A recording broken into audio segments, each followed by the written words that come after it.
magandang lugar. And kumbaga doon sa lugar yun, there's no pain, there's no sorrow. Pero tayo na nandito pa. Tayo pa yung makakaranas ng ganung mga bagay. So minsan po nabasa ko ang isang quotation from Saint Martin, ang mga santo nung panahon. Sabi niya, they can kill us, or you can kill us, but you can never hurt us. Parang kumbaga yes, physically mamamatay tayo, but spiritually yung ating spirito ay hindi naman yun masasaktan ng anuman. So kaya po minsan ay talagang but of course yes, hindi talaga mawala yung sakit sa ating mga damdamin dahil nga naman yung aking kapatid nga ay pagaling pa sa ospital, nagpapagaling na, pero suddenly Monday morning ay nangyari yung kumbaga hindi natin gusto. Nag-chat pa yung kapatid ko na kasama niya na okay na, nakaka-recover, pero after 30 minutes nire-revive na. So that's how ganun kabilis ang buhay. Hindi natin hawak talaga. And we can never tell. Pwede natin sabihin ngayon malakas tayo, pero hindi natin alam. Bukas, maya-maya, di ba? So kaya ano ang dapat natin gawin? Ipagkatiwala sa Diyos yung ating niya, yung pagpunta sa pagbili ng mga damit, kasi sa Ternate po siya nakatira, so Ternate, Dasma, 13, so kumbaga lagari kami sa biyahe, at talagang hindi mapigilan yung sakit na nararamdaman, dahil of course talagang hindi mo maiwasan, maisip ko lang siya, ayan ka na naman, iyak ka na naman. So we cannot deny the pain na ating nararanasan. But again, of course, yung pangako ng Diyos, there is a comfort. Now, saan po natin makikita yan? Ang sabi po ng Juan, Kapitulo 14, o John chapter 14, verse 1 to 4. Ang sabi po niya rito, huwag na kayong mabalisa, sumampalataya kayo sa Diyos, sumampalataya din kayo sa akin. Sa bahay ng aking ama ay maraming silid. Kung hindi ito totoo, sasabihin ko ba sa inyong pupunta ako roon upang ipaghanda ko kayo ng inyong matitirhan? At kapag naipaghanda ko na kayo ng matitirhan, ako'y babalik. Ako'y babalik at isasama ko kayo upang kayo'y makapiling ko kung saan ako naroon. At alam na ninyo ang daan papunta sa pupuntahan ko. Now, itong binasa ko natin, which is na po sa ito yung pag-comfort ng Diyos sa bawat isa sa atin ngayong gabi, lalo na po sa mga kaanak, sa kay nanay, na kung saan pwede natin paghugutan ng kumbaga ng hope o ng comfort. Una po, makita natin na may pangako ang Diyos. Doon sa binasa natin kanina, sabi niya, huwag na kayong mabalisa. Ibig sabihin po ay wag tayong masyadong mag-alala. Well, of course, natural, mag-alala tayo. Baka minsan, ibang pamilya pa nga, talaga kung saan may namatay, ito po talaga nag-alala ng gusto kasi lalo pat, nangailang financially, materially, hindi naman ganun kadali na mamatayan. Dahil sa ating tradisyon kasi sa Pilipino, ikaw na ang namatayan, ikaw pang gagastos. Yung ako sa Facebook, yung post ng mga tao na naturuan niya, mga kabataan na naturuan niya, na disciple niya, kasi ang ugali po ng aking kapatid magturo. So yun ang kanyang talagang heart na magturo, mag-disciple. And ang post ng mga kabataan, ng mga tao, mga members is, Pastor, maraming salamat, hindi ka namin makakalimutan, yung turo mo ay mananatili sa amin. Yun po yung naging turning point ng aking sakit na ramdaman na pumayapa yung aking puso. So, ibig sabihin po, meron tayong comfort na makukuha mula sa Diyos.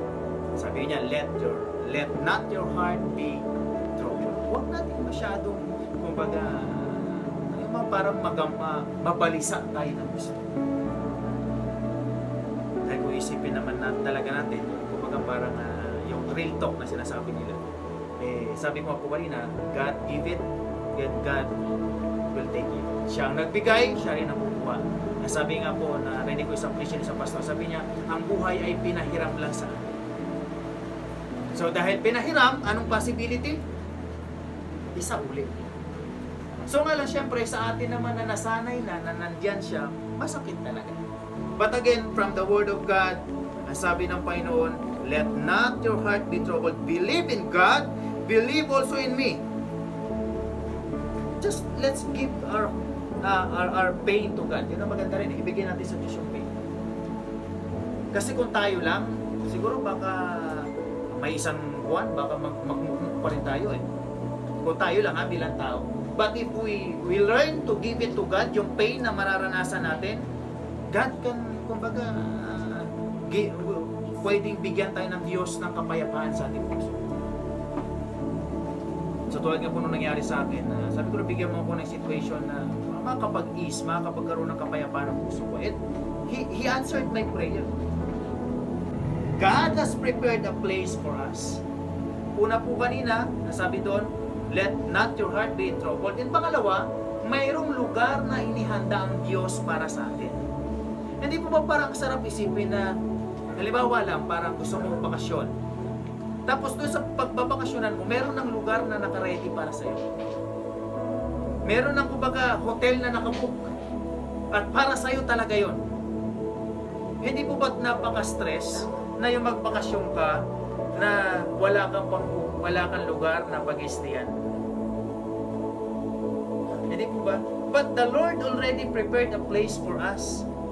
The moment na iwan natin ang katawang lupang ito, then automatic there is a place that is being prepared for all of us. Sa bawat isa sa atin. Nagbabasa kayo ng Bible, heaven is, kumbaga, hindi maipaliwanag yung ganda. Yung kalangitan o yung langit na kung nasaan nanood ng ating Diyos, yun po yung lugar na hindi maipaliwanag ang ganda. Ngayon po, yung ginto natin dito, masyado nating pinagkakaingatan, o yung mga singsing natin, mga pintas, iniingatan natin yan kasi baka ma-upload. Pero alam niyo po ba sa langit, yan ay sahig lamang. Kalsada lamang. So, ibig sabihin, ganun kaganda yung lugar. And that is the place that God has prepared for us. And ngayon, hindi natin alam. Si Kuya doon ay baka naglalakad na siya doon. Kasama ang Panginoon. At siya ay, kumbaga, yung iniikot-ikot doon sa lugar na yun. So, kaya, God can give us the peace of heart, of mind, sa sitwasyon na ganito.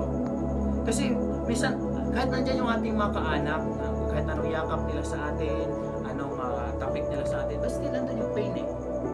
But if the Word of God, if the Lord na siya ang magbigay sa atin ng kapayapaan, mga kapatid, there is no, kumbaga hindi mo maipaliwanag yung comfort and even yung peace na mararanasan natin. And it happened to me. Kaya nga po, after the first day, na second day, third day, talagang, kumbaga parang, second day, totally, tinanggap ko na talagang, wala na rin talaga yung kapatid. God has prepared a way for us. He prepared a way for us. Hindi lang niya prepare yung lugar, pero yung daan, ipiniprepare din niya para sa atin. Si Tomas di ba? Kilala po si Tomas, isa sa 12 disipulo ni Kristo. So minsan, dapat magkaroon tayo ng ugaling Tomas. Anong ibig sabihin ng ugaling Tomas? Yung sigurista. Di ba? Yan ang ngayon, ang kalakaran ng mundo, dapat sigurista ka. Hindi ka maloko, hindi ka mabudol, hindi ka ma-scam. Dapat sigurista tayo. Pero dapat po, hindi lang dito sa mundo tayo sigurista. Dapat po, maging sa ating pupuntahan after nung ating kamatayan. And si Tomas, sigurista siya. Hindi lang, kumbaga, sa mundong ito siya sigurista. Maging sa kanyang kahinatan. Because the Bible says also na sinasabi ng Biblia na lahat tayo nagkasala. Tama po. Diba? Alam naman natin yan. At alam niyo po ba may bunga ang kasalanan? May kaparusahan ito. At ano yung kaparusahan? Kamatayan. Saan? Sa dagat-dagatang apoy. Which is, sinasabi ko kanina, sa impyerno. So, dahil makasalanan tayo, kailangan natin ng tagapagligtas. Okay po? Kailangan natin ng padrino na magtatanggol sa atin pagdating ng panahon. Which is sino yun? Si Kristo. Okay? Kaya po, ngayong gabi ay sisiguraduhin ko, bago tayo matapos ay, kumbaga, masisigurado natin na masumpungan natin yung daan na yun. Yung daan patungo kay Kristo. Patungo doon sa ating pupuntahan pagdating ng panahon. Dahil ang sinasabi po ng Biblia, pagdating ng panahon, when Jesus will come again, ano sabi po sa Revelation? May dalawang aklat. Tama? Naririnig po ninyo yon? May dalawang aklat. Yung isang aklat ay yes, yung Book of Life po, yung kumbaga doon nakalista yung mga pangalan ng tao na palangit at yung isa naman ay pa-impyerno. O kahit yung Book of Life na lang tingnan natin. Kasi automatic po, kapag wala ang pangalan mo sa aklat ng buhay, ibig sabihin po, impyerno ang bagsak mo. Kaya ito, malinaw ang sinasabi ni Kristo. Sabi ni Tomas, Panginoon, saan po yung daan? Kaya sinasabi ni Kristo, sabi niya, ako ang daan at ang katotohanan. Walang makakapunta sa Ama kundi sa pamamagitan ko. Yan ang sabi ni Jesus. So ibig sabihin po, walang ibang daan. Yung relihiyon natin, hindi po yan ang daan patungong langit. Yung kabutihang asal natin, hindi po yan ang daan patungong langit. Yung kabaitan natin, yung pagiging matulungin natin, yung lahat ng good things na ginagawa natin, hindi po yun yung daan para tayo mapalangit. Minsan may mga tao na, ay, mag-donate ako sa simbahan ng malaking pera para mapalangit ako. No, hindi po. Kahit po, iubos mo yung kayamanan mo sa pag-donate sa iglesia o sa simbang saan ka man nakabilang ngayon, hindi po yan daan patungo lang. Only Jesus is the way to heaven. Walang iba. Yan po dapat nating maunawaan. Siya lang, wala nang iba. Kaya nga po minsan may nagsasabi na dito kayo, kami ang daan, kami ang katotohanan patungong langit. Hindi po. Si Kristo lamang. Pag hindi si Kristo ang sinasabi nilang daan, magisigurista tayo tulad ni Tomas. Okay? Magtanong tayo. Ipinangako niya na bibigyan niya tayo ng kapayapaan. Ano sabi niya? Let not your heart be troubled. Huwag tayo masyadong mabalisan. At kung meron man tayong ikinakabalisan, ibigay natin sa Diyos. Well, literally, talaga namang minsan sa ganitong mga sitwasyon, financially, medyo talagang yun ang ikinakabalisan natin. Hayaan natin na ang Diyos ang manguna sa ating buhay. And the Lord will take care of everything. And even the pain na nararanasan natin, yan ay papawiin ng Diyos. Amen. And yung pangalawa, that He prepared a place for us. Alam niyo po, napakasarap isipin na ang Diyos ay inihanda na ang lahat para sa atin. And pangatlo, which is the most important, that He prepared the way. Inihanda ng Diyos Ama ang magiging daan natin. At sino? Si Kristo. That Jesus, kumbaga, inihandog ng Diyos na Jesus ang kanyang buhay para sa atin. Diba? Sabi nga sa Juan 3:16 o John 3:16, for God so loved the world that He gave His only begotten so that whoever believed in Him will not perish but have everlasting life. Sino ang maniwala sa Kanya ay magkaroon ng buhay na walang hanggan. Dahil may kamatayan din naman na walang hanggan. Gayun pa man, tayo nandito pa, we must secure. Kailangan natin siguraduhin. Saan nga ba tayo? Natanong na po ba natin ang ating sarili? O ako kaya mamatay, saan nga ba kaya? Minsan kasi ito yung bagay na nakakalimutan natin eh. Kasi nga, ang kultura ng Pinoy, pagkamatayan hindi pinag-usapan. Parang takot na takot tayo. Tama po? Ang ugali natin mga Pilipino. Pag inaalok tayo ng insurance, lalo na sa Peter. Diba parang, tika naman, huwag naman ganyan. Hindi pa naman ako mamamatay. Diba? Pero, hindi natin nare-realize na, ano naman kung paghandaan na. Dahil doon din naman pupunta. Kaya nga po kami ni Mrs. kumuha na kami no after kumatay ng kapatid ko. Kumuha na rin kami ng St. Peter. Regardless, hindi naman sinasabi kung gusto ko na. Pero at least I'm ready na. Hindi po ba? Lalo na sa ating mga medyo mga conservative na mga nanay, di ba? Mga tatay. Bakit po kukunawaan yan? Hindi pa naman ako mamamatay. Tama, hindi pa sa pero darating tayo.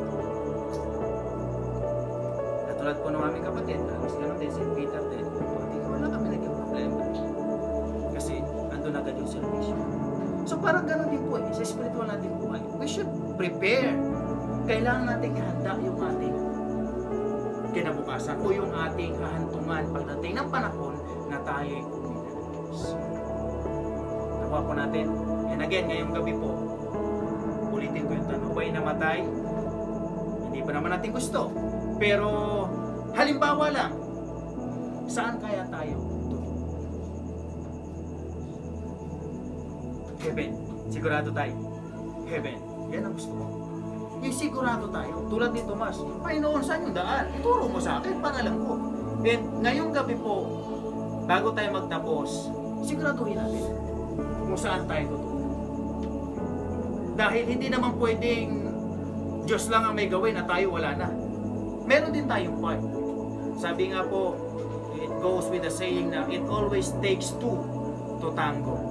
Hindi pwedeng ang Diyos lang ang may gawin. Tayo din may mahagi din na dapat gawin. So, ang Diyos, ginawa na niya yung kanyang part. Anong ginawa niya? Siya ay naipako sa krus para sa ikaliligtas ng sanlibutan. And ano ang naman ang ating part na dapat natin gawin? That is to have faith doon sa kanyang pagkamatay, na ito'y magbunga at nagbunga ng kaligtasan sa atin. Ngayong gabi po, bago tayo magtapos, nais ko po na masigurado ng bawat sa ating kung saan tayo. Dahil pagdating po ng panahon again, kapag si Jesus ay bumalik at andun ang aklat ng buhay, the book of life, at mahalaga po na ang ating pangalan ay nandoon. Yun po ang magiging tanda na ibig sabihin ay makakasama natin siya habang panahon. Tuwa po natin. Dahil pag wala ang ating pangalan doon, doon tayo sa baba. Kasama si Taning, si Salinas. At alam ko namang ayaw natin doon. Amen po? Ayaw natin doon. So ngayong gabi po, as we end, I will lead you in prayer. Pangunahan ko po kayo sa panalangin, sundan nyo po. And we will assure, tulad ni Tomas, siguraduhin natin kung saan tayo tutungo.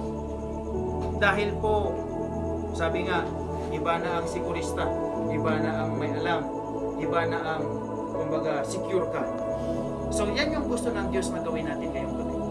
Sapagat, again, ang kamatayan po, ang pagkamatay, o ang mga ganitong mga sitwasyon, ito'y nagpapaalala sa atin.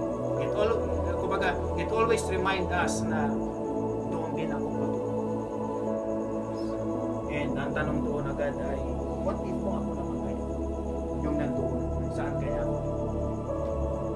Okay? So ngayong gabi po, again, ako po yung pamunahan ko kayo sa panalangin that na kung saan masigurado natin ang ating pupuntahan. Ang tawag ko sa panalangin ito, it is a prayer of salvation. Dahil tayo sa Jesus lamang ang daan at wala na iba.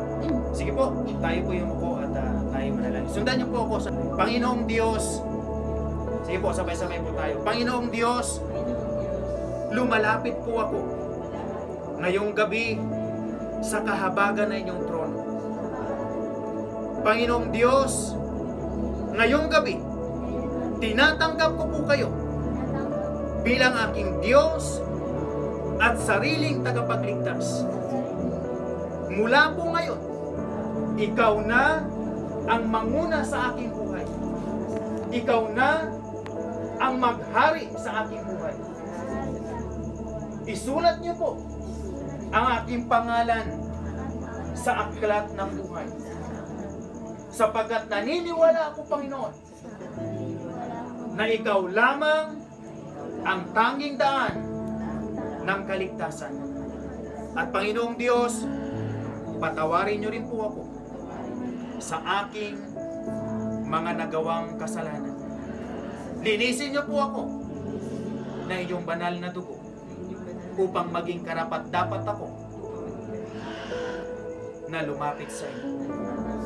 Salamat po, Panginoon, ngayong gabi sa kaligtasan na aking natanggap. Ako po'y nananampalataya na ikaw magmula ngayon ang mamumuna sa aking buhay. Salamat po, Panginoon. Ako na lang po mananalangin. Dakilang Diyos, maraming salamat po muli ngayong gabi sa pagkakataon na ito na may dulog sa inyo yung mga anak, Panginoon, upang ang bawat isa ay magkaroon ng kaligtasan. Yung manampalataya lamang sa inyo, kayo ang papawi ng sakit na aming nararanasan ngayong gabi.